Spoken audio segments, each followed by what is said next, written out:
All right, very excited to be talking to these guys. Great group out of Montreal, Canada. They got a brand new single called "Keeps Me Up." You expect a brand new record coming out very soon, I believe. I mean, you guys are in it's work like in the works, or is it done? It's in the it's done. The record, the album's finished. We okay. It's on the way. We're looking for spring right now. It's cool. Yeah, a while ago, but well, welcome to the show, Guidestones. Woo! Yeah, there they are. Hey. Zander, you and I met we met backstage at Osheaga like, oh my god, like 2 years ago, 3 years ago at this point. Yes, it was 2 years ago. It was at Osheaga in the back. Dude, isn't it crazy like how like I spotted you because you had a cool hat on. Yeah. Yeah, I was wearing my Lone Hawk hat and we were talking about that and I was like, dude, like, yeah, man, I love like hats. Like I'm going bald. Like I need to get like into like some really good hats, you know? You gotta get ahead of it, yeah, for sure. Yeah, that's when we met, and that's when exactly I gave you a card, I think, because that's what I was doing there. Yeah, exactly. That's exactly it. Yeah, and so now so this is my my East Crown Hat Co. You know, good old lid. I love it. Or this thing, that's the one that he got from me. Yeah. So he's like the hat guy. What do you two do? What do we do? We wear the hats. Yeah, we're the one wearing his hat. Yeah. You wear the hat. He just does, you know, the thing. No, actually, I play guitar and I sing in the band. Gab also plays guitar and sings in the band. We sort of yeah. So you guys are kind of like the front men. Yeah, the women. A little dual vocal thing going on. It's a lot of fun. Yeah, we are. Yeah. So talk about this new song, "Keeps Me Up," because you know I found it's a little bit of a departure from the stuff that you guys were working on before. You know, it's a little bit more, you know, produced, a little bit more '80s leaning. You know, sort of a lot of cool influences happening in there. You know, talk about the song and you know how did the song come about? You want to talk about it, Gab? You want me to do it? I mean, we wrote this song a while ago, but I feel like this year just made so much sense, like in terms of the lyrics and whatever's keeping us up at night. And yeah, I don't know, it wrote itself, this song. Like Ryan arrived with this bass lick, like the tan and it just wrote itself. And we had a guy in the band, well, we still have a guy in the band called Nathan, and he did this insane like Juno, like super 80s keyboard sounds on it. Like that's it. And for me, it was like a bit of, I don't know why, but I always feel like it sounds a bit like Hall & Oates, even if it doesn't. But like I have like this Hall & Oates vibe in my head. Keyboard sound, you know, if you hear something like that, it's, you know, it's super early '80s, you know, Hall & Oatesy, right? I understand why you also pointed out how it is different sonically a bit from the other stuff that we've done. Yeah. The record, I would say, it is part of the album, but the record, we really sort of take pride in the fact that there is a lot of different types of songs. Yeah. Like we do stretch out the bracket of like what we sound like a lot on this record, and that's another reason why we wanted to do an album in the first place, was that it gave us sort of more of a long form method to really display all the stuff that we're into. So we try not to stick too much like heavily into like the same chords or the same type of sound. Like it all sounds like Guidestones, but like right now I can understand why it would seem a little bit drastic. Right. Yeah. Because I mean, you know, listen, at the end of the day, if you're going to keep making the same music over and over again, I mean, the only band that can get away with that is AC/DC. Everybody else, it's like, you know what? And them, that's a great example. And also just for the people listening to music today, like they're down to have a bunch of different sounding songs or genres on the same record now. Yeah. Like, you don't need to be like 3 records deep to start changing your sound. You can do it on the same record. Yeah. Well, my whole thing is that I don't think genre really matters anymore, because at the end of the day, people are going to listen to a good song regardless of, you know, look at how, you know, modern country has become so popular. It really is just, they created a way for people to relate to the stories that they're telling, and it just so happens to sound good that you can have a beer to drink, you know, to the songs, you know. So it's like today's country is very rock, you know, of the 80s, and then today's pop is very much of the 80s. So it's like, it's cool to have all these genres kind of culminating into this amazing scene where everybody can just do whatever they want. Yeah, I think it has a lot to do with social media and the way the world runs now, and how you digest and ingest music. If you look back into high school, you would have cliques where different people were listening to different genres of music and things like that. And you know, you look at high schools now, and it's more everybody's sort of this melting pot of different things that they like at different times. And you see them come out and use it. Yeah, it's like not a problem anymore. No. Well, that's the thing, you know, it's like back in the day, you'd get crucified for liking Justin Bieber if you were a metal guy, but now it's totally cool to like the Biebs. I actually argue that it's actually weird if you're one of those people that only likes one thing now. Yeah. Exactly. Yeah, you're almost like an outcast. No, really, it's like really, like you haven't like tried anything else. Like it's at your fingertips now. Yeah, and before this band, we were all in like super heavy metal bands. Yeah. So like for us, Guidestones is more like as long as it's super catchy, we can shred. Like that's all we care about. Like the song will just build around. Like sometimes we feel more Americana, sometimes we feel more 80s, but you know, we have a lot of influences from like the 70s and 80s. Right. But and the 90s, like Third Eye Blind and all that stuff. But the boys and I have really different influences. But yeah, we have, I guess, these two criteria in all our songs.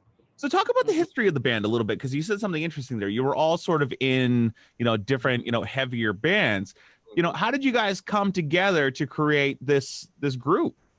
You want to tell that one, Zander? Yeah, I'll do it for sure. Stalker. Well, I mean, the band specifically, what had happened was, it was a couple of years back where the band that I was in at the time, it was disintegrating. Same thing apparently for Gab at the time too, but we met each other like. Oh, well, hold on a second. Hold on. Talk a little shit here. Why was it disintegrating? Bad singer. Oh no. Bass player was a douche. Come on. To give you something juicy, but it was very like a mutual thing. You know, very boring, I would say. Yeah. No, yeah. It was. Okay, well, for future reference, have a juicier story to go along with the breakup. Continue. Well, I have one. Okay, we'll get to you next. Well, yeah, whatever. No, yeah, my band broke up for juicier reasons, but yeah, I think we were just fed up of like, I don't know, all these half-ass, like all half-in, half-out bands. Yeah. You know, like we really wanted to do it seriously. Yeah. And yeah, Zander. Well, it was really the same thing happening to both of us at the same time. And Gab and myself, we had lost touch for years. Like we really hadn't talked in a long time because we were partying with each other at Foof's like every week, like way back. Mm-hmm. So essentially, when the band broke up, I was harassing her, like through Messenger for like 8 months. Like, hey, we should jam. We should do something. Oh, you have a drummer? I don't have a drummer. Yeah, exactly. She's like, I have this going on, I have that going on. I'm like, come on. And then like, you're just blowing you off. Yeah, pretty much. Yeah, that's exactly what happened. And so eventually I got a text message saying, hey, everything's falling apart on my end. Let's do it.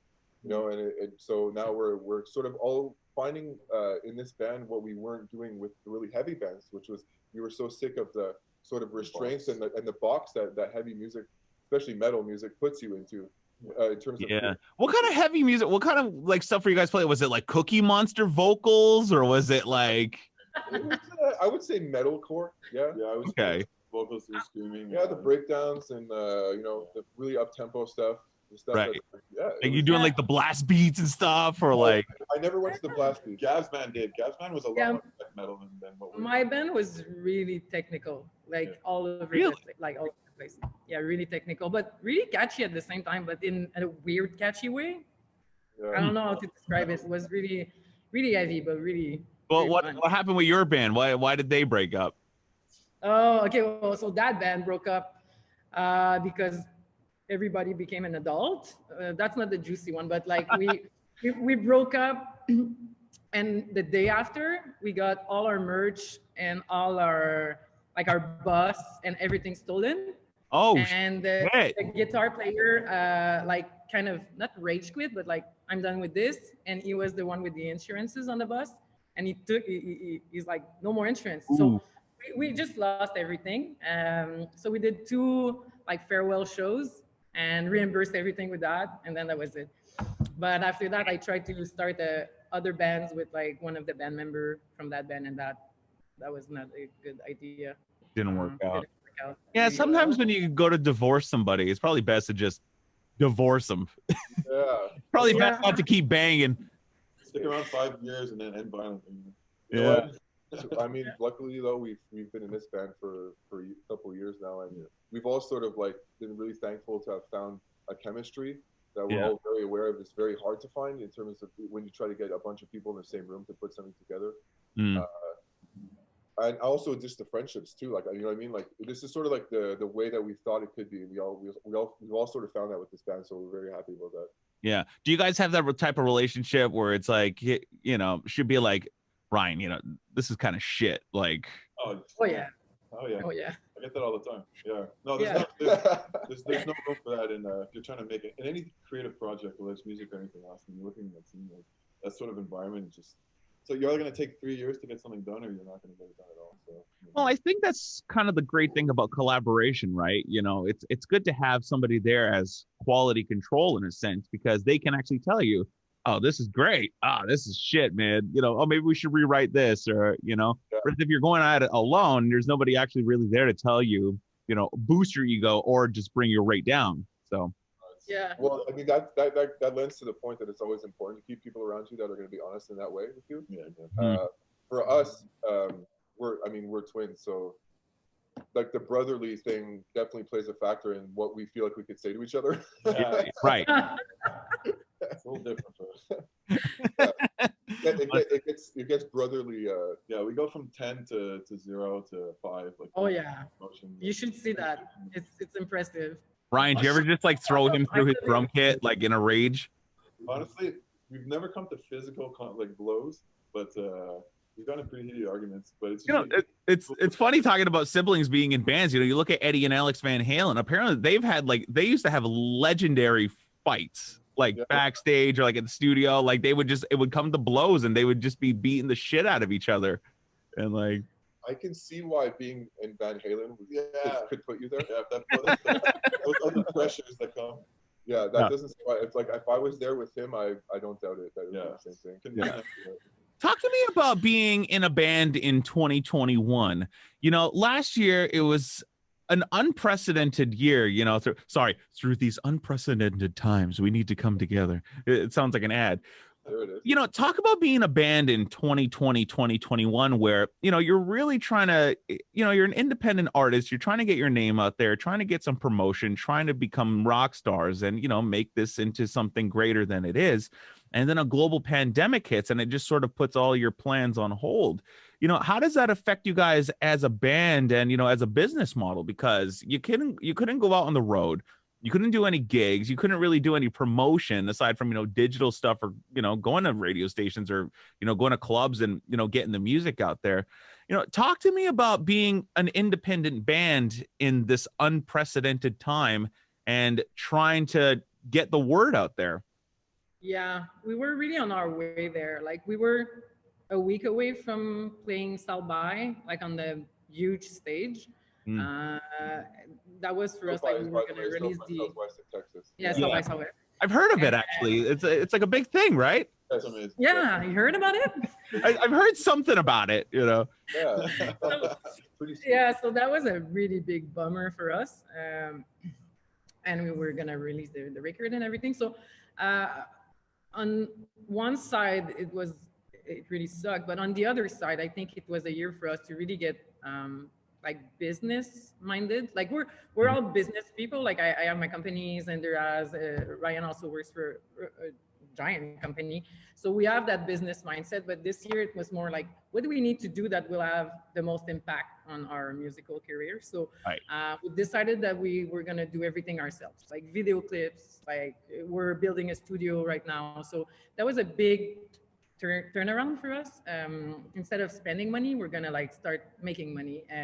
Also like just having the basics, like check, you know, all of the royalties, all that stuff. It sounds normal, but like when you have to do everything, it's pretty. Well, you know, there's a lot of business stuff that comes into it because it's like, you know, something as simple as copyrighting the name and who owns the name and who has the rights to put the logo on a t-shirt. You know, there's so many bands. I was just talking to Steve Lukather of Toto, you know, one of the biggest session guitar players of all time, Toto, one of the biggest bands ever. Yeah. And they just had a massive lawsuit where Steve Lukather was getting sued by the widow of one of the Picaros about the name because the name wasn't copyrighted and he was being accused of, using the name to advance himself. And he's like, well, first of all, I've been in this fucking band since 1977 or 70. Like, if anything, I have every right to use this name for whatever I want. And, he was backed up by David Page, who was one of the other co-founders of the band and everything. But they ended up losing the lawsuit. So it's like, I would love to see like the details of how he could have lost something like that legally.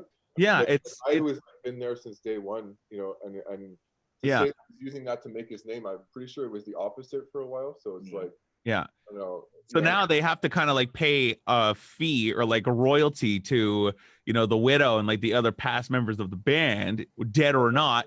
Because if they want to go out and play as Toto, well, then they have to, pay to use the name. So Steve was like, listen, he's like, I'm just trying to go out and get back on the road and make back all the money I spent on this bullshit lawsuit. He's like, if I have to pay them to use it, right now I'm losing money by not using it.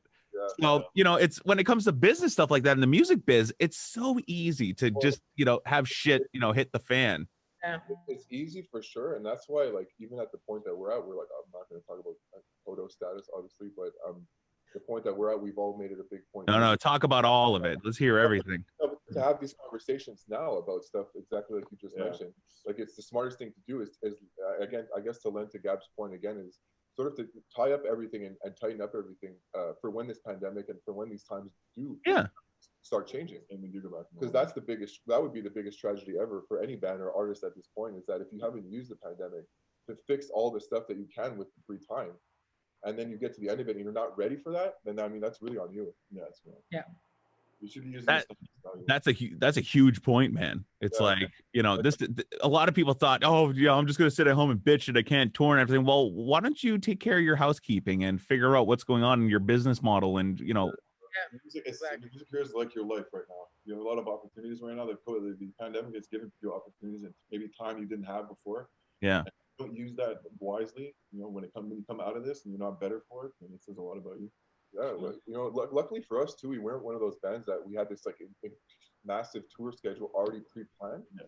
Like we for sure we got stiffed on a couple of things, but if you think about bands that had all the next year, even two lined up with a ton of gigs, like those people are definitely ones that have to reevaluate a ton of stuff right now. Mm-hmm. For us, it's been really, honestly, we've been trying to use it and turn it into something positive. Yeah. Talk to me about being a band, like I said, in 2021, where it's like, you're an independent artist. You're trying to get the name Guidestones out there and get people to hear and to be exposed to this music. What's more important to you? Is it the Spotify, the Apple Music, or is it still the homegrown, roots thing where you need to get on radio and, get the local jocks to hear your music, and hopefully the music directors will take a chance and, add your song. In Montreal specifically, it's a huge rock market. One of the most legendary radio stations in the city, Shom 97.7. Does Shom come to you and discover you guys and give you a chance and spin your records? Or do you really still have to go out of your way to get your foot in the door and see if they'll give you a shot? Well, I think we made a big step in the past 4 months with Shom. Like we've sent all our new materials. They replied, like, we have a bunch of guys, radio hosts that loves it. Like now they write to us like personally. So I feel like we've reached a certain point. Now we just don't know if the songs are radio friendly or not. But we're never gonna compromise with that. Like we heard some like Tear It Up, the past single. We heard like it's too country. We're like, well, what does that mean? I don't know what it means. And I don't care. Like I like the song. So at this point, it's more like we're just gonna send the songs every time we have a new song, and if it plays, it plays. But if it doesn't, like, I don't know, we still have fun. We wrote so many songs this year. That's also a really good thing. But for sure, the grind, I feel like it's on Spotify and it's locally, like build your local crowd. Right. We're really close to some good Montreal bands, also like the Damn Truths, like they're good friends. So we're trying to keep these relationships good and keep grinding. Yeah. Well, I mean, honestly, the whole thing with Spotify, because it always like makes me feel a certain way when I hear Spotify. I always thought it's funny just because of the actual like platform itself. Like it clearly is. I mean, between that and I guess Apple Music and maybe a couple other ones, like is obviously the biggest one that there is. So are we sending people that way? Of course. We're like I mentioned before, we're really doing the things that we can ourselves, which is we're making all of our own videos as much as possible. We control when we put all the singles out. So you know, I mean, the radio station and stuff like that, for sure, that's still a pursuit that is definitely worth the time. But at the moment, we're sort of trying to keep everything under control ourselves. Having said that, we have a really good relationship with all the guys at Sean. Yeah, they're all really good guys. Yeah. Sure. Well, you know, I mean, like, you know, you look at that and it's like, you know, there's so many, you know, rock radio stations across the country. You know, you look at the Bear in Edmonton, and you look at, you know, the Edge in Toronto, and, you know, all these rocks. And not only that, but, you know, you look at the stations in the States, and it's like all those alternative stations and stuff. You know, there's a lot of opportunity there for you to get your music on them. So, you know, when you're crafting this stuff, do you sit in the studio and craft a song with radio or mainstream exposure in mind, or are you just going in and creating art? We don't. Honestly, we never really think about the radio thing. We like hooks, we like catchiness, we like songs that are to the point. Again, we all came up in the metal, you know, you go the old Metallica songs that are 8.5 minutes long, where you're like, that's one too many choruses. Like maybe you shouldn't put that there. Yeah. Like we're pretty aware of that. But other than that, we don't really compromise in that sense. Our music isn't vulgar to begin with, so in terms of lyrics, like there wouldn't be any censoring.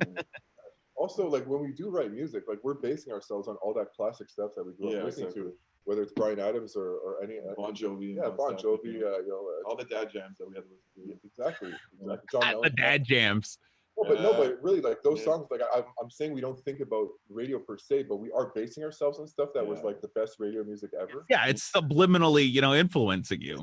That's what I mean. So it's like to say we're not focused on it, no, but subconsciously we're still pulling from that for sure. Yeah, but I mean, you know, because this is really interesting to me. You know, it's like for, like I said, an independent artist, it's like, how do you get your name out there? Because there's so many ways now with social media, but there's also a real saturation of the market, because you've got so many independent bands trying to do, you know, the social media thing, and the teaser videos and the music videos and the Twitter and the Instagram, and, you know, trying to get on the playlists on Spotify and stuff. It's like, how do you think, you know, bands are going to go forward and trying to get their names out there? Because you guys are doing a great job of it. You know, I mean, the fact that you're supposed to play main stage at South by Southwest, and, you know, all this stuff, it's like, you know, you're doing something right.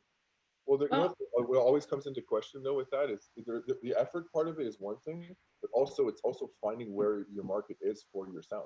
Yeah, like right. I think for me that seems to be like the thing that's like the most, not, I wouldn't say most important, but definitely in the conversation. Because like again, well, it's like anything, you want to find your market. If you're McDonald's, you want to find people that like cheeseburgers. There you go. Yes. You want to know where to put your energy, where to focus. You want to put your restaurant in the fattest population per capita possible. That's a way of saying it for sure. But yeah, I think for us it's a combination of stuff, but we try to leverage all our existing ecosystems. Like for example, South by is a gig I have for years that I do production on at South by. So cool. The year before, I hired the whole band to come work and then play. So every expenses were paid, and then we played, you know. So we do these stuff, you know, like the hat stuff is like, oh, I have these access to Oshiaga because my company is there. And then I invite the boys, and then they go talk about the hats and the band. And so we always do that. Like we always work as a team. The whole networking, you know, ecosystem. Yeah, so we leverage each ecosystem. So I feel like that's been pretty good so far for us. And the other thing we're trying to do, like I said, is cut on expenses. So we're building our own studio in my company's office. So after that, all the rents we're gonna get from other bands, we're gonna invest in the band. So, and we believe that also we need to start investing in marketing. Like honestly, like to get our songs through the gatekeepers, you know. So the gatekeepers suck. Oh man. Yeah. We don't know, you know, like we don't have a label, we don't have a manager, we don't have shit. So we're like, I guess that's the next step we're gonna try. Yeah. Gatekeepers is definitely interesting today, because it's more like the playlist, like curators and stuff. Yeah. I find like the traditional avenues, whether it's radio or stuff like that, I find those people are easy to get access to, and and honestly, like it's hard to get their attention. Yeah, but you know what? If you stay consistent and you really have confidence in what you're doing, I don't, whether it's an EP or even if it's just a single, like, Yeah. have that level of confidence. You know, if you stay consistent, people will pay attention. Yeah. That's it. Yeah. The product has to be there too. Damn. So what's next for Guidestones then? You know, when can we expect this album to come out? When touring comes back? You know, because it's people are sitting at home, they're looking for stuff to listen to. I mean, when touring comes back, like no one can even answer that anywhere near Who answer knows? that right Tell me now. about it. No, the record for us are we're planning this for the spring this year. It should be the springtime this year. Yeah. There will be another last single. Yeah, there will be another last single, and then it's out. And then we just wanna, like, we have new songs. Like, we're really excited about all these songs, but like we Get wanna it out there, you know? Yeah, well, we've never been a band also that focuses on trying to get attention on us for anything else besides our music. Like, we understand that's necessary, but at the same time, like, we have a full record that we're on right now. Like, we're using this time right now that we have to just do what we love to do, which is create and write music. So we're just doing that as much as possible. So, you know, planning for when touring and stuff comes back, I mean, I feel like at this point, I don't know if it makes any sense. I think you were saying before, like, the rules of releasing records and how to do things, the rules are just constantly changing these days. It's really hard to get a grasp on what makes sense to do in terms of releasing. Do I do it now? Oh wait, no, this is not a good time. So we think we're sort of the mind that just keep making stuff, have fun, enjoy the creative process, which is why we do this in the first place. Yeah. Stuff. You know, the age of spending a year in a studio and spending $1 million with Bob Rock and putting out one record every 5 years, like, you can't really do that anymore. So. No. Well, you could if you're Metallica. Well, I mean, if you got the funds. Yeah, exactly. Yeah. You have a really good backer. I'm just gonna rent you for a year. For sure. Yeah. Hey, speaking of Bob Rock, I heard The Damn Truth is being produced by Bob Rock. Where did you hear Where this? did you hear this? They talk a lot, you know. I mean, I'm Can't not confirm or deny. no confirming or denying Can't anything, confirm or deny. but I love those guys to death. Yeah. Dave, the drummer, is the guy that did. He has his own studio in Montreal called Freq Shop, and we did our album there. Yeah. We had such a great time with him, and we love all those guys. So if something of that magnitude's coming their way, I could only be happy for them. Yeah, and then hypothetically it happened for them, I'd be very stoked. Yeah, I would be extremely happy for them. I'll tell you a funny Bob Rock story. So a buddy of mine, his name is Travis Cormier, and he was on La Voix, Okay. like on TVA, whatever the French channel is. So he didn't win La Voix, but I guess he got recognized by somebody, and Bob Rock produced his album. And the entire band was Bryan Adams' band. He had Keith Scott on guitar, Pat Stewart played the drums. Like, it was this whole thing. But here's the thing, the record did nothing.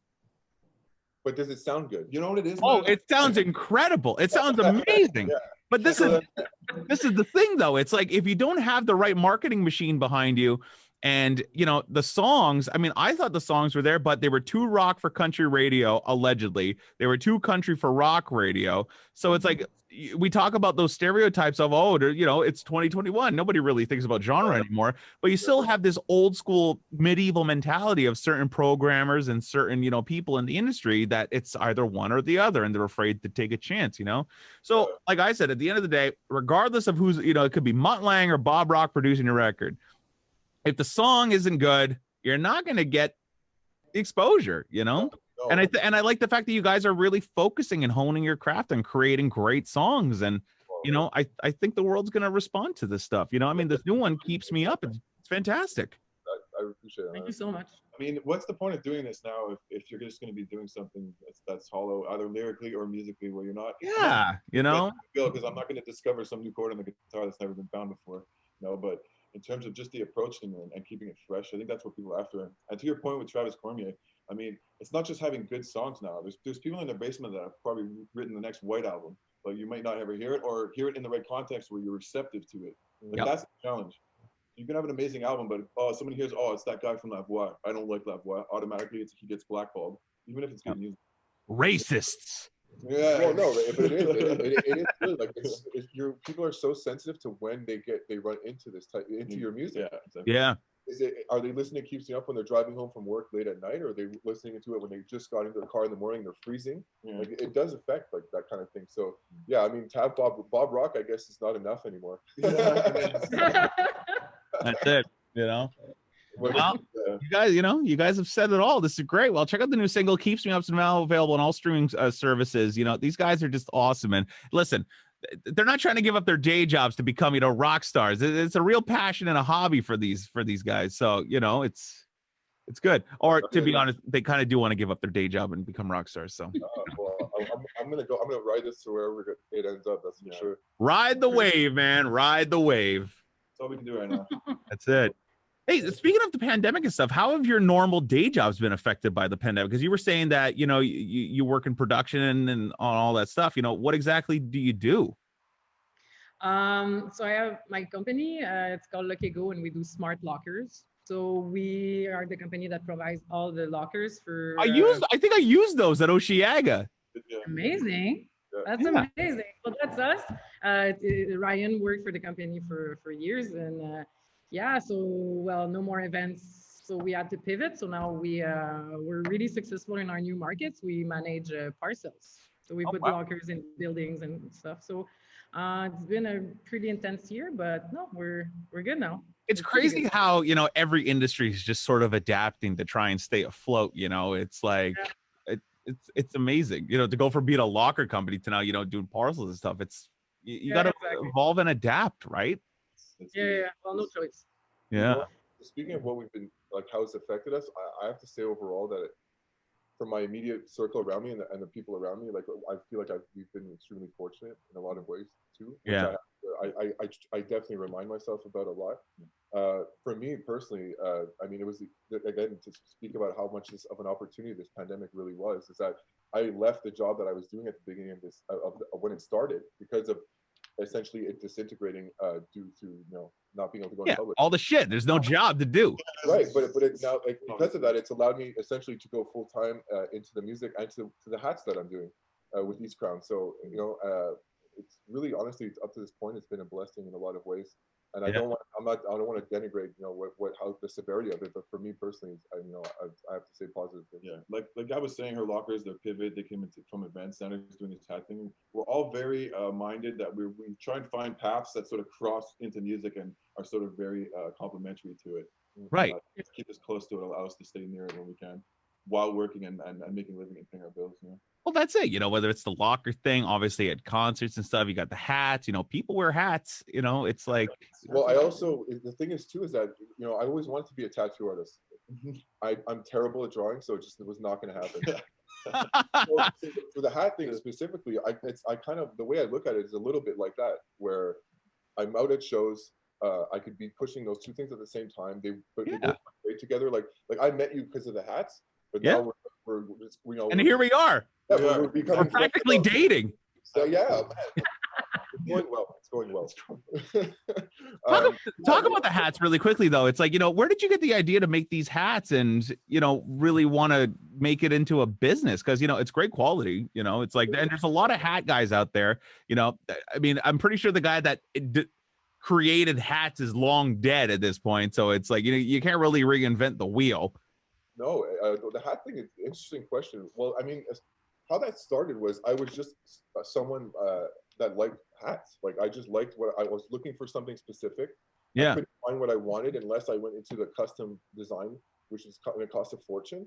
So it's just expensive. Like, yeah, so it just kind of piqued my interest. So I was like, you know, how does this work? Like, how do they do this?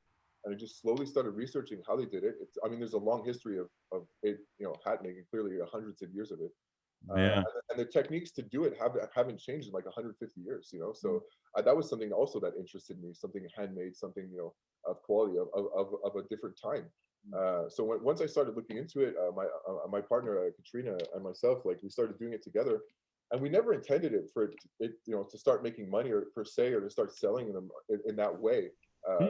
But just it sort of kind of just happened where it all clicked at one point, where I was like, man, we could really do something with this. And then I noticed, again, now its relationship with the music too, and how cohesively those things existed. I was like, man, I just sort of ran full pin in it since then. And it's been really great, man. It's been really, really great.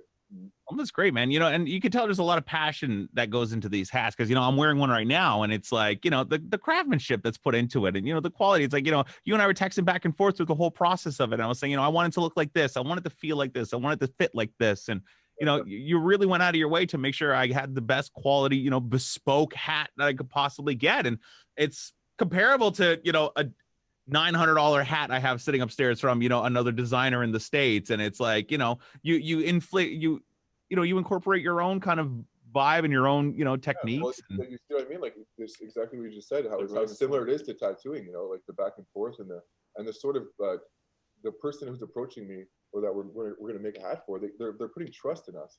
Yeah. You know, they're describing what they're going for, but not everybody knows exactly how to put that on, you know, into words. And it's a lot. I think I told you, I was like, I want a toasted marshmallow. And that's like, that's pretty much, you know, what we got going, you know? Yeah, exactly. That's actually one of the most creative ways I've had it described. Yeah. Very visual. So it's yeah. great. Well, that's it. I was like, you know what? I want like a, you know, beige hat, but I want it to, you know, be like burnt up. Like I want it to look like a s'more. Like I want it to look like a toasted marshmallow. And you were like, I got you. I got you, man. Don't worry about it. Well, listen, that's it. You know, it's like at the end of the day, there's pen and there's paper. And what you put on that paper is entirely up to you. And if you want to be original, awesome. If you want to copy, you know, Van Gogh, then you copy Van Gogh.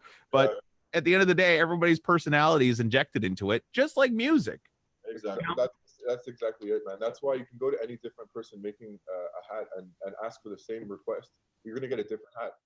You know, 1,000%. Like people that come to us and they trust us, it's because they like what we do. Yeah. You know, they can go get a hat somewhere else, of course, but not the way that we would do it. So yeah. Well, that's it. And same thing with the music. Nobody does it like you guys. No, I like to think so. We like to think so, man. So when the album comes out, are we going to get CDs? Are we going to get, you know, limited edition double LP colored vinyl, gatefold packaging, or like, you know, what can we expect? We're definitely gonna have something planned in terms of like physical copies coming out. Yeah. CDs, I mean, we could talk probably a whole another hour about whether that even makes sense anymore. Well, listen, you know, a lot of bands really do still make money on CDs selling direct to fans through, you know, your website. You know, if you get a mass distribution that, you know, it's Sunrise Records or whatever, it's like, you know, the odds of like, you know, general population finding your CD kind of slim unless you're Shawn Mendes or Sam Smith, you know, right in the front of the store. But if you got your fan base like I'm a physical product guy. So if I see a band has an actual physical CD, like I'm going to buy the CD. And if it's bundled with a t-shirt, oh, I'm totally there. You know, but that's the thing about rock music fans as well. You know, we're still of the old school, you know, we like physical product. And it's also coming back because even on the pop side, all the big pop stars are doing physical product again. You know, The Weeknd was one of the first guys to bring back doing cassettes and double CDs and, you know, having 3 different splatter vinyl versions because A, you make money off it, and B, the fans love having the physical product again. You know, I really hope, and I want to believe that is what's happening. I know vinyl for sure is sort of undeniable that it has come back and people are willing to pay for it. Like the experience of a physical copy, which is in a world where everything's being digital now, where I'm buying sort of permission to get access to songs as opposed to owning them online. Yeah. You know, which is what I'm getting. Yeah. I want a physical copy now. I feel like the experience is almost amplified. Especially when it's dropped at your door or whatever it is. Obviously, being at a show is even better, but you know, under the circumstances, you can order it online and have it at your house. So, dude, even for me, it's like a new album comes out Friday. You know, all week on the radio, I'm talking about, yo, hey, brand new record comes out on Friday. Can't wait to stream it, download it, blah blah blah. But meanwhile, I pre-ordered it on Amazon. I'm waiting for the drone to drop it off at my front door so I can slip it in my car, put it on my hi-fi system, listen to my studio monitor. You know, I want it because I'm a music fan, right? So that's what I mean. Music fans want physical product. They want to slip in the CD and have the, you know, uncompressed, you know, Apple lossless file. Well, we actually for sure believe that too, man. Very nerdy, I know, very nerdy, but no, not at all, man. I hate iTunes. We need more of you, man. We need more people like you. Yeah. See, you know what? You guys are lucky. You want fans like me. Yeah. You're okay, man. You're all right. You're okay, kid. Yeah, we'll prepare your package. Yes, I want all of it. Speaking of package, look what I got. Marvel Studios sent me a bunch of cool shit for WandaVision. Look at that. You must have many of those, dude. I actually really enjoyed that show. I watched it. Dude, yeah, I watched like the first 2 episodes and I was like, I love the show. So I got Wanda and I got Vision from the 50s. So How I'm many like, of those do you have? Yeah. you know what? Yeah. I don't really collect them. I only take them if they're free. So Still must have a Still lot must of have a lot of yeah, I'm geeky, but I'm not going to Walmart. They also sent me Junior Mints, so that was pretty cool. That's Yeah. very nice. But yeah, I'm geeky, but I'm not like going to Walmart to buy like every Pop Funko, like, you know, action figure Yeah, kind I of didn't know thing. they sold those there. Oh yeah, they're everywhere. Yeah, they're everywhere. Like every band like ever has them now. Are they Even like Shania Twain has one. I was like, I need to get the Shania Twain one. I mean, Shania Twain I has would a have loved to hear the Funko Pop phone now? call for that. Like, I would have loved Yeah. to hear them calling Shania Twain's management. Like, hey, we want to make you into this weird looking doll. Yeah, no, I bet you saw it. She was super. Yeah, but you know what? If they called you tomorrow and said we want to make you into a Pop Funko, you'd be like, yes, absolutely. Even if I didn't know what it was, I'd say yes. Honestly, yeah, pretty much. Exactly. Yeah, sure, man. I could just be a band. There could be Guidestones Pop cereal in like 2 years, you know? You can still pet rocks, man. Bring it back. Bring it back. I love it. All right, guys. Well, where can everybody find you on socials and stuff? Where can they get your music? Do your little sales pitch here. Well, I think the easiest is guidestonemusic.com. So you can go see everything we do and go on every social. But yeah, Guidestones on Facebook, Instagram, Spotify, for sure. I think that's our top 3. YouTube. We've done a video clip for every single song that we have released. So this is fun. And you can see Zander has been putting a lot of love on some video clips, Ground Control, So Sick, previous singles. Pretty funny, pretty good. And- Nice. We shot the Yeah. video as well, so it was really fun. We did Yeah. it was really awesome. Nice. Yeah, the tear it up one was really fun. Also shooting guns and drinking beers, and there's a guitar solo in the back of a pickup truck. So all the good stuff is there. Can't beat that. Yeah. So yeah, guidestonesmusic.com. That's awesome, guys. Well, listen, I love supporting local artists. I love supporting friends and trying to get the word out there. Hopefully, you know, a couple of people will see this and, you know, buy the songs on iTunes or whatever, you know, pick up a CD or, you know, buy a shirt, watch a video kind of thing. And, you know, we got stuff up there if you want to go check this out. Again, like she said, we put a lot of effort into the music, but also go check out our videos because they're really fun. Yeah, they're fun. Man. I like videos, you know, come on. Trust me, we don't. We make a lot happen in our videos with not a lot of budget. So it's Yeah, so it's pretty interesting. Oh yeah, $300 budget. Let's go. And half of that budget went to beer. Well, yeah, that's usually a standard. Beer and drugs. Well, my mom might be listening. All right, guys. Well, thanks a lot for chatting. This was great. And go pick up the Guidestones new song. It's called Keeps Me Up. You know, it's great. And go listen to it. Call your local radio stations. Go harass them. Say, hey, play the Guidestones. What are you doing? Lots of money still to be made on radio plays. Thank you so much for having us. We really appreciate you having us on, dude. Thank you. Yeah. All right, guys. Thanks so much. We'll talk soon. Thank you.